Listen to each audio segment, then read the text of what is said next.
Sur la partie droite de ce slide, on a l'impact de l'usage de ces services sur l'équipement automobile.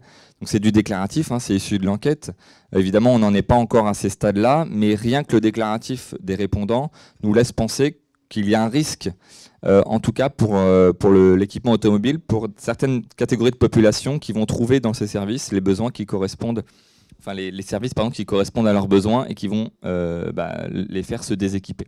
Et puis sur la partie droite, la partie en rouge, celle sur laquelle justement on va plutôt se séparer de véhicules, on a posé la question à ceux qui utilisaient le covoiturage en tant que client et qui possédaient également un véhicule, pour savoir si le fait d'utiliser le service, ça allait les amener à se séparer de leur véhicule.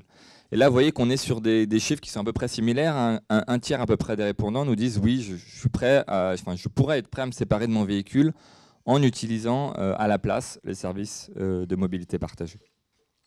Donc on est quand même sur des chiffres qui sont assez significatifs. Vous voyez que les impacts finalement ont un peu tendance à se compenser.